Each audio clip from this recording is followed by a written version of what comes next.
John. Hello, Francine. How are you? I'm good, thank you. So you have delivered the course Human Resource Management and Career Development. What topics did you cover? We covered a wide range of topics, and probably, as you know, human resource management has been around probably about 30 years now, but the history of it goes back over 100 years. And the CIPD, the Chartered Institute of Personnel and Development, have grown out of that movement, which was really to support people working in the workplace more than 100 years ago now.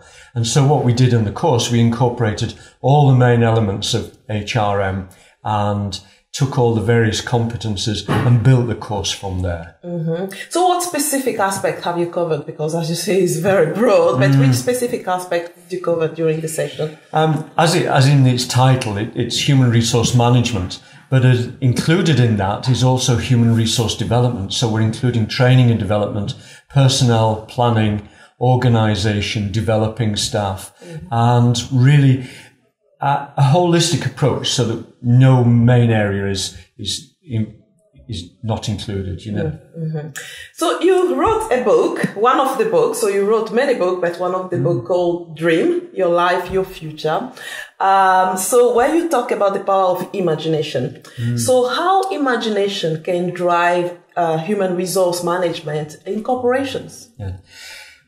There's been a lot of recent research into how the brain works, and we're on a new frontier now with neuroscience and so on. And what the scientists have discovered is that during the waking day, we probably spend about 40% of that, roughly 6 hours or so, 7 hours, just daydreaming, not in the present. So we're thinking about what we might do in the evening. We're thinking about our plans with work projects and so on. And we're just thinking generally about our future. And this can be controlled thinking, or it can be wildly spontaneous thinking where we've got really no control over where our mind goes. But actually where our mind goes, our body will often follow. So the mind is raising issues of importance. It's raising issues of desire and hope and aspiration. And if you can bring those into human resource management and we can tap that, then I think we're onto something really valuable. And I have to be honest, not many organizations yet have got their head around imagination. And we know that lack of imagination was one of the causes, the principal causes for the financial crash. So big things like that also carry strong messages for us at a practical level in the workplace. You also mentioned earlier about the daydreaming. How daydreaming in organization can be productive? The problem with organizations at the moment is that they're trying to occupy all of our time. They're trying to squeeze as much out of us as possible, which is good in many respects. It's good for the organization and it challenges and encourages and motivates the individual. If we don't give space to people to think, have time to imagine, we're not going to create the products and services for the future. And that's why companies like Google give people free time. 3M say you can spend 1 day a week on developing new projects and new ideas, and we're not going to control that because they rely on innovation and creativity. I think that's where imagination is hugely powerful. I think the book Dream really is in the forefront and the vanguard of a big movement on creativity and innovation. So how can people use then their dream to create a powerful vision for the organization and for themselves? I mean, well, you've almost said it yourself in that we need a vision, first of all. The vision isn't a reality. But organizations need a vision. They need to look forward and they need to plan what they're doing. So we create a vision. We would like to be the number one in this particular industry or that particular industry. How we get there, all of that planning is done in our heads, first of all.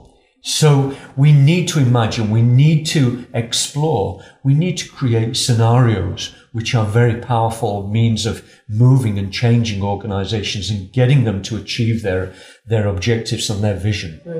So I didn't mention that you are Dr. John Wilson.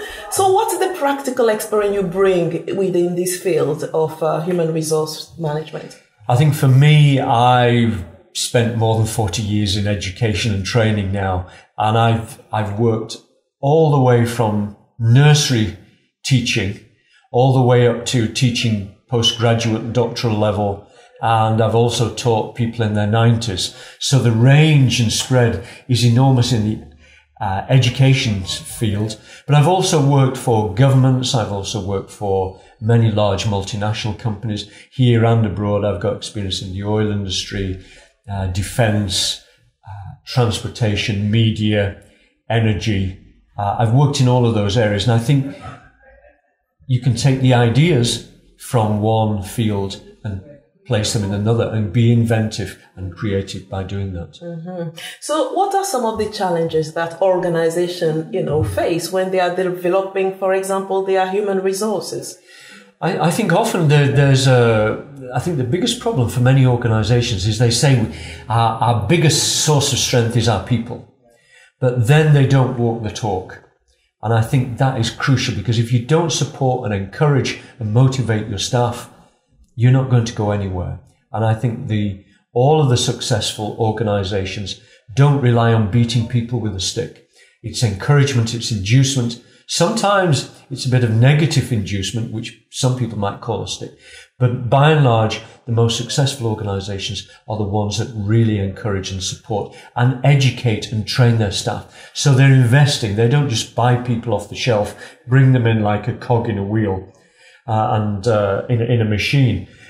They enhance those skills. They develop that knowledge, and they increase that motivation. Mm-hmm. So what are the key steps that an organization can take for a successful, succession, planning the succession for the next leaders in the organization? What are the key steps? I think the key steps are ensuring that you've got a good team. There's often a belief that it's purely the individual at the top that makes an organization successful. Yes, they certainly have a big influence, but many of the top people have been supported by a very good cadre of directors and senior managers and middle managers. And that culture, that approach to learning and developing, that openness of mind and a recognition that the top guy, man or woman, doesn't know everything that's going on in the organization. They have to trust, they have to rely, and they have to lead the people who are supporting them. And so I think really they've got to develop their staff, they've got to support them, and they've got to encourage them. Mm-hmm. You mentioned a key word, trust, which we know that sometimes it lacks. So how can we build trust? Trust is an enormously difficult thing to develop, but and the saying goes, it takes a long time to develop trust in a personal relationship, an organizational relationship, and at a national level, a trust in governments and so on. If you don't have that trust, or if it's very easy, it'll take long, maybe years to develop trust, but it can be gone in a moment if that trust is betrayed.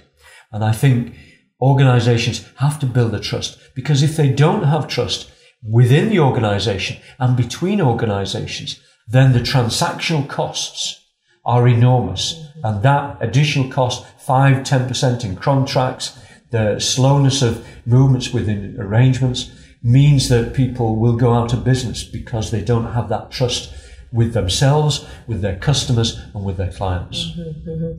So what are the practical benefits that the delegate who attend GTC course, especially HR management course, can expect when they attend such courses? Yeah. People coming on the course, this isn't just an academic, although I do work for a number of universities in the UK and have worked internationally as well. We give them the foundations. It's important to have the foundations, the theoretical foundations. And then on top of that, we build a practical experience through exercises, case studies, and discussion. I think discussion based on Socrates, the Greek philosopher, helps develop those skills and embed them in the brain so that when people go back, they're going to apply them in the workplace. Mm-hmm. So finally, what do you like about delivering courses at GTC? I love the dynamism. I really enjoy coming down here. It's a break from my academic life and from my commercial life. And I like to engage with people because I'm often teaching them for several days, and you can build that relationship, you can build that connection, get to know them more, and that helps. They get to know me more as well. And together we can build solutions to many of the problems which arise in the class itself. Mm-hmm. Thank you, John. Thank you, Francine. We hope you've enjoyed this video and found it useful. GTC has trained and mentored thousands of managers and executives in the public and private sectors to develop the skills they need to achieve their highest potential. And we can help you too.